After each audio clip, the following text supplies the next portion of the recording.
Happy Halloween! I'm Ed from Zero Plays Games, joined with Crimson Rose, and this is the Minus the Rumors podcast for October 31st, 2015. Whoop whoop. Let's jump right into the news. Bethesda announced early this week that Fallout 4 is not getting a demo. Fallout 4 will release on November 10th as scheduled, but no one will know how the game actually plays other than seeing the video released and the trailers released. When asked, the executive from Bethesda, Pete Hines, said the game is not possible to cut up into that small of a piece. What do you think about that, Krim? I think it'll be interesting to... It's nice knowing that the game is going to be so big, so full, that you can't really just cut it up into one part, but I think it's also nice that people will be able to go in and not really know what they're doing. There won't be a demo. Right. You just have to... Everyone will be on the same level of, all right, let's figure this out. How do you do this? Right. I mean, it is a AAA title, and every single Fallout before Fallout 4 was really good. Even their mobile game, Fallout Shelter, is really good. Yeah. So I'm not saying they're trying to people. I don't think they're trying to keep people from buying a bomb, but that's just not Bethesda's reputation with the Fallout lineup. But jumping off without a demo is kind of scary. Well, I think it's I don't think it's so much scary as it's risky, but I think it'll be something that will pay out in the end. I think they know what they're doing, so. Right. But once again, guys, Fallout 4 is coming here. Today's 31st, so 11 days from now on Xbox One, PlayStation 4, and PC, all on the same day, November 10th. Woohoo! Whoop whoop. So, in other news, Nintendo has announced it's jumping into the whole smartphone thing, Xbox and PlayStation. They've got their smartphone games, whatnot. Well, Nintendo kind of let us down a little bit. They've pushed everything back to what was supposed to be this year to March 2016. That's a bit of a letdown. Also, we were hoping for, maybe a Mario game or Donkey Kong game on your phone because, who would not want that? But instead, it's going to be a me-related game. It's actually called, something. What is it called? Miitomo. Miitomo. So this is one of the 5 games that they're planning on launching. Hopefully to have all 5 games launched by about March 2017. But, it's... We were hoping for one thing, and not only is it pushed back, but it's completely different than what we were hoping for. Obviously, it'll be okay, but, I did not want another me game. I wanted, the franchises we love. So we'll see. When they announced this, however, Nintendo stock did drop like 10% because it made some investors pretty unhappy. Right. I can see that. I don't see why they would be scared enough that it would drop 10%. I think people might have overreacted smidge. I think people were upset. You're right, but now the Miis, am I remembering correctly? Those are the avatars that you can make of yourself when you buy like a Wii. The Miis are a character you can create yourself. So, do we have more information on Miitomo as to what it actually is? I mean, is it like a social networking game, or do you think it could be like a Mario Party type thing? It's going to be very similar to a social network game. Again, another letdown in that, but yeah, that's kind of what they're going for, is a kind of a playing around with not only the smartphone, but the social networking. So it's like, yeah. Yeah, because it's a phone, yeah. I mean, one of the reasons why they are pushing this back is because not only do they have, in the years, their biggest, sells. It's when they're going to do the most business. They've got the new Nintendo console that's right around the corner. They're working on several huge franchise games, so that's why they're pushing it back. However, all this has been a disappointment. Now, the other 4 out of the 5 games which have not been released as of yet that I know of, they could be Mario, they could be Donkey Kong, but so far we don't know. Right. So, in other news, PlayStation recently, this past week, had their big Paris Games Week 2015 thing. PlayStation was not at Gamescom, so they didn't have a convention to announce everything. But they announced a lot of VR stuff and 2016 games. Some of the these are the games that had trailers at the this convention. So, what was it? Yeah, Uncharted 4, Gran Turismo. Let's see, No Man's Sky, Dreams, Gravity Rush 2. My internet is failing. Not actually a game. Matterfall, Battlezone, Detroit Become Human, Vector, Wild, a few more, but they also plan to do a lot more games with VR. What are your thoughts on this, Zero? I am excited. I don't own a PlayStation 4, and I'm most likely going to go get one, especially now that the price on them has come down. Yes. The price now matches the Xbox at I think starting at $350. The day Grand Theft Auto 5 went first person before it was released for PC, when I was going to do my Let's Play, I wanted to do an entire Let's Play of the game in first person view, so it came down to, do I buy an Xbox One or do I buy a PlayStation 4? I went with the Xbox One. I've kind of regretted it since. Not saying it's a bad platform or a bad console. There's just the games I used to play were more PlayStation based. But I am excited as can be for the VR, especially because Gran Turismo Sport will be on PlayStation VR. Yes. It's a racing simulator in virtual reality. I mean, what more could I want from life? Yeah. So apparently the VR is going to look really good. They talked about 21 games at this convention. Most of them are exclusives. A lot of them are indie games. There's a few AAA games like Street Fighter and Battlefront that we already know of. But the 21 games will all come out next year. So, this was a huge thing for PlayStation. Now, so Xbox is very excited about, or Microsoft is very excited about moving into the holiday season. They feel like they had the best lineup that they've had in many, many years, with Halo 5 coming down the line. It was mentioned that they're not even worried about PlayStation making their console the same price, because Xbox was slightly cheaper. If you would like to talk about it a little bit, Zero, I can't pull out these stories. They're not working. Sure. So yes, the holiday season's right around the corner. Xbox is amped because they are bringing what they would call a A-list lineup. Yes. For the holiday season. Yes, you've got Halo 5, Gears of War, the Rare Replay, which is one of the top-selling downloadables in the Microsoft Marketplace, the Xbox Marketplace. We covered that a month and a half ago, the Rare Replay? Along those lines. Yeah, what was it, 16 Rare games? Yeah. Also, Forza 6, which is a huge top seller. Yes. Rise of the Tomb Raider.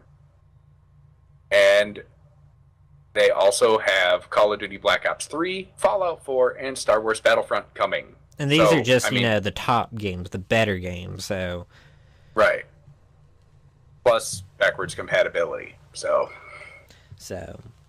yeah, this is they think this is probably their best lineup since probably 2007 or ever. mm-hmm. So very excited. I'm definitely still not going to go buy one because it's still way too expensive.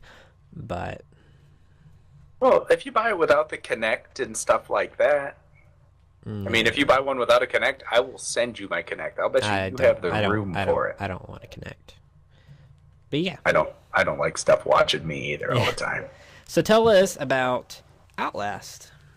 Outlast. Guess what came out? Well, earlier on Thursday. It was a trailer for the sequel from Outlast. This is pretty much the only thing we have heard of from Red Barrel since Outlast came out in 2013. Yes. Outlast is the scariest game I have ever played.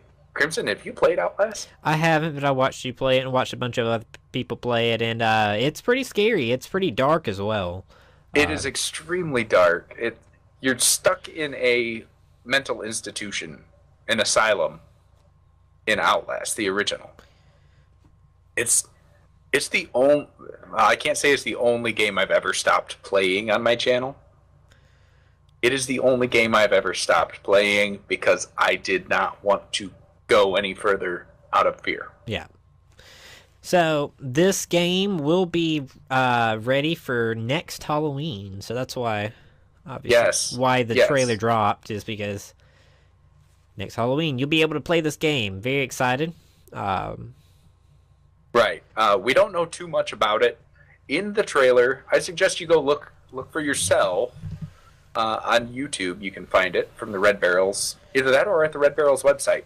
But in the trailer, you see a burning cross, and you hear somebody reciting a book, chapter from, or verses from the Book of Revelation, in a deep southern voice. And all of a sudden, the cross flips over, the fire on it goes out, and you get that traditional using a night vision video camera, and you see a bunch of eyes in the distance. I mean, we don't know the plot of the game or anything like that, but I would assume it's going to be based in a southern or Appalachian mining town. Probably. So a little quote: the game aims to take players on a twisted new journey into the depths of the human mind and its dark secrets. And it plans for no conflict to be black or white. So it's planning to really blur the lines between what is right and wrong. It's probably going to put you in some situations you don't want to be in. Mm-hmm. So very excited to see that when it does drop. Yes. I might actually have to play it. We don't know what platforms it's coming out on. No, it was just announced, so we'll find that in the future. I would assume if it's, we can assume it's next gen. Yeah. Next gen is here. Outlast has been released the original Outlast has been released for PlayStation 4 and Xbox One, but it originally released on PC. I would assume these ones are going to launch on PC, Xbox One, and PlayStation 4 as well. The original Outlast was on Steam? Yes. All right, so it'll probably drop through Steam and then get ported over to the consoles, unless one of them makes a deal with the developers. So, right. Bob Ross. Oh, okay. So Bob Ross, you might have noticed if you're coming over, Bob Ross is not so live on Twitch this week. The joy of painting with Bob Ross is in the middle of an 8-day marathon right now. There's 403 episodes being aired back to back, and they're being aired by Twitch. The reason for this is because they have officially launched their creative group, their creative category. No longer do you have to be gaming while you're on Twitch. You might have noticed over the last couple of months, when you go to search for a game or just browse through the games, if you're not on to follow a particular streamer, there was poker, There's gaming talk shows where we have our fabulous content. There was a creative page. Well, Twitch finally got behind it big time, made their huge push, added hashtag searching ability so you can find new streams via interests. Yeah. And boom, creative.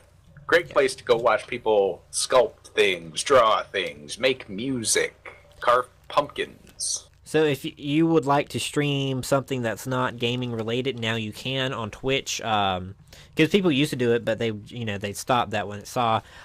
Most likely, this is being done in a in reply of YouTube Gaming. Once YouTube Gaming dropped, it was huge. It was a big thing, but all of a sudden Twitch is like, you know what? We'll make Twitch so much better. They've obviously had all this stuff lined up, and Twitch has really stepped up their game and made it known we are the kings of streaming. And right. A personal streaming service we do like is Beam, and you can sometimes catch us streaming over there. Their big thing was it's not just a gaming streaming service. You can stream anything right. there, and now right. Twitch is kind of live. Yeah, and Twitch is kind of taking that market as well. Right. Twitch has just examples of some of the channels in their creative. There is an official Adobe channel where you'll see Terry White. If you've ever done graphics work or needed to learn how to use Premiere Pro or Photoshop and looked at YouTube, one of his videos probably showed up in the search results. The channel also features Hey-List Hystrix. There are sculptors on here. Obviously, there's a Bob Ross channel. I can't say it's going to be much. It's going to be live for the next couple of days, and after that, who knows? But we've got people making cosplay outfits, drawing pictures, reading poetry. It'll be interesting to see how this goes, because there's two futures for this. One, does Twitch start partnering some of these people if they're doing, huge non-gaming things, and they always have a huge audience? Do they partner with these people? And two, something you could see happening is people streaming movies legally. Obviously, people do that anyways, but I've seen that, yeah. So it's going to be interesting to see. There's some good things that could come out of this, some negative things. So we'll kind of see what happens in the future. Right. But be sure, to catch a stream. Catch something you haven't really seen before. Mm-hmm. Maybe follow a couple channels, too. You never know. Some of the people in the creative channel, make sure you follow their actual, their channel. Some of them are probably gamers that just needed a night off from the game. Yeah. So... also be sure to follow MinusTheRumors, Zero Plays Game, and Crimson Rose. Yes. So, definitely. Some other news. Thor Ragnarok. So we find out a little bit more about the movie. It's going to be a buddy movie. So what that means, it's going to be kind of a movie that is going to have Thor and a lot of Hulk. And that's a lot of what we found out. It was confirmed. We had rumors of it before. Now we know. Ruffalo did mention, he admitted that the movie will have an apocalyptic nature. Obviously, it's film storyline. Like we talked about last week, everyone's supposed to die. Obviously, everyone won't die because it's a movie and you can't kill off your favorite characters. Especially your most money-making characters. Yeah, so there's a few different storylines they could go with that you don't quite kill off everyone, but it is apocalyptic, and that is confirmed. Other than that, we still don't know a lot about the movie. Just, a little bit more information that's just being trickled out. So we thought this was important enough, and you thought you guys might want to know a little bit more about this movie, which is due to be released November 13th, 2017. So it's still got quite a ways. Yeah, that's better than a year away. I mean, we'll have more information when it comes. Yeah. So, on to our biggest story of the night. Can you guess the the biggest gaming news that dropped this week. About Pokemon? No, I wish. Is it about Call of Duty? Nope. We already looked at Fallout 4 tonight, so... It's not Binding of Isaac, even though that does drop yesterday. You can play it. Anyways, Halo 5.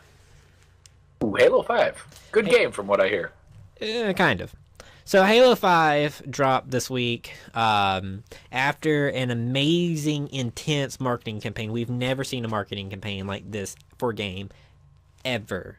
It's been going on for years. They've had Hunt the Truth and all these different websites about just dedicated to marketing these like YouTube series kind of stuff, secret pictures that had secret meetings. I mean, they went to an extreme over the top to market this thing. And the entire storyline they marketed for didn't really happen in the game.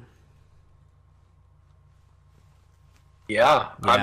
I'm scrolling through these reviews right now. I mean, the game got awesome reviews. Yes, the game got an 8 out of 10, pretty solid across the board. Almost all the critics, the professional critics, I should say, rated this game as a great game. From fans, not so much. Right. Campaign mode hits some great highs over its somewhat short 15 mission span. This is from US Gamer, who rated it 4 of 5. But also occasionally suffers from a lack of variety, and some boss fights feel disappointingly one note. Yes. So, go ahead. And Arena and Warzone offer two distinctly different flavors of PvP action, and both are solid, very well designed, and a lot of fun to play. Ultimately, campaign is a good way to ease you into the game, but it's the PvP modes that deliver the best of what this game has to offer. I figured that's how it was going to be, though. I mean, honestly, you don't buy a first-person shooter anymore to play the campaign. I mean, everybody wants a game with a good story, but what do you do the PvP afterwards? I know people that bought Grand Theft Auto even just for GTA Online, never even touched the story in the game. Well, Halo just happens to be the one franchise, the one AAA shooter game that the story is as big as the multiplayer. Obviously, there's a lot of competitive multiplayer with Halo 5, or with the Halo franchise, but the amount of love and following and lore, I mean, the lore for the Halo franchise is incredible. It's deep. It's well thought out. Out of all the franchises, the story is as important. Any other game, Call of Duty, Fallout, Black Ops, I mean, it's like, don't really care about the story. But the gameplay for the storyline was very short. I did watch all the gameplay. Very short. The AI is very bad. Not terrible, but it's not good. Like I said, the entire storyline that they were proposing was complete bullcrap and propaganda, and they went with something completely different. Did I like what they went with? It was alright. It was different. But it was different. I'm okay with the approach they took. It's just I didn't get what I was expecting or what I wanted. I wanted Chief versus Locke. I didn't get that. Maybe in Halo 6. Maybe in Halo 6. Actually, no, because the way it ends, you won't get that. Oh. Well, shoot. But, this is a middle-of-the-trilogy game. Obviously, it will lack when it comes to the campaign, but I think it overly lacked. It was really repetitive with the boss fights. You basically fought the same boss over again. Storyline was good, it's just it was propaganda bullcrap. AI wasn't great. And when it comes to the multiplayer, the new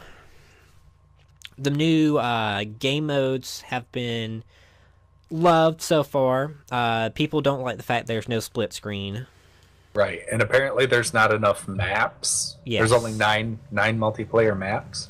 Which, with the multiplayer, obviously, you will get DLCs. But it has been confirmed, or somewhat confirmed, that you will not get a DLC for the campaign, which I mean, no one really adds DLCs for campaigns anymore unless you're like GTA. Right. Well, that's the thing. They built that game to last the next couple of years while Yeah. they work on their next game. So, obviously, the game overall, it's a solid game. I personally have some issues with the campaign mode. Obviously, multiplayer, it's okay. The issues you have with multiplayer can be fixed with DLCs. So, Right. my thing, what makes a game last, in my personal opinion, what makes a game last a very long time is the story, is the lore, it's, the in-depth about the game. And I'm afraid that, like, the Halo 4 storyline was amazing, except for the last boss fight. That was terrible, but, like, it lasted with us. It held true to us. And then, the competitive play on multiplayer, keeps it going. But people love, the franchise. This one, I'm worried that, it's just going to be a money-making thing, and people aren't going to be as just deeply infatuated with Halo. I'm afraid, as almost a Halo fanboy, even though I'm a Nintendo fanboy, that Call of Duty may outdo Halo. I'm gonna. I don't know. I don't see Call of Duty. I don't see Call of Duty ever upsetting Halo. In my mind, I'm not gonna say it can't happen. Obviously, the competitive play will still be bigger because it's different. It's not, Right. real guns. It's in space. So. Right. But man, I was so looking forward to. I haven't played Halo since like Halo Reach, and I didn't care for Halo Reach. Yeah. I didn't even give Halo 4 a shot, and I was looking forward to get back into Halo with Halo 5. And now I don't do the online multiplayer PvP. Well, here's the thing. I do that with a PC. Yeah. Here's the problem and a good thing with the online multiplayer. The Halo franchise it's been around so long that people have been playing the games so long that they're just ridiculously good. That's why there's competitive play. That's why people play for money. So, but this thing, if you're new and you jump in, expect to die a lot. Oh yeah. So again, I want to emphasize the campaign was overall, it was good. The gameplay overall is good. There's just flaws. There's a few flaws. There's 5 main ones. Squad AI isn't great. Can be fixed though. No split screen. Don't expect that to be fixed. Players who leave a match aren't replaced. Again, a DLC can fix that. Not enough map variety. DLC can fix that. And microtransactions, because no one likes microtransactions. So most of these can be fixed with a DLC. So overall, the game rated really high, and the few problems they have can be fixed. I'm just really bitter about the storyline because of the propaganda bullcrap.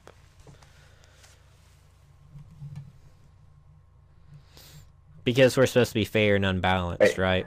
Wait, there's DLC in Halo 5? We're not getting a campaign DLC. Or, I'm sorry, not DLC, but microtransactions. That's what I meant to say. Downloadable content, purchased content. Microtransactions. Did I hear you say that word? Yes, Microsoft and 343 Industries have done a pretty good job at implementing microtransactions into Halo 5 in the form of REQ packs. Basically, customization stuff. Oh, okay. I was about to say it's not, No, okay. it's mostly customization, aesthetics, not so much. You're getting, it won't throw off the balance. Weapon skins, custom armor, custom skin armor, basically. Yeah. Awesome. Yeah. So. Be your own person. We have never said at MinusTheRumors that we are unbiased on anything. So. I got another question regarding Halo 5. You've seen all the cutscenes. How's Cortana looking? Well, a lot of people think she looks nude, but the director of the game, mentioned that she is not nude. She one she doesn't have private parts, and she doesn't have clothes. So go figure on that one. But he kind of defends his statement, saying that the point is to throw off the characters, being that it's kind of reverse psychology, where in the dreams where you're wearing your underwear in front of a large crowd and you feel embarrassed. It's kind of a reverse thing where she looks kind of skimpy is not the right word, but a little revealing, and it lets the character's guard down where she can get to him a little bit better. But no, she is not nude. She's not naked. She is not. But it's questionable. So you can leave that up to your imagination as to whether or not she's wearing like a body stocking. Yeah. I was just curious. I haven't seen any cutscenes or anything like that yet. And my weekend tonight, so I'm gonna sit down and watch some videos after this. All right. Well, that brings us to the end of this recording.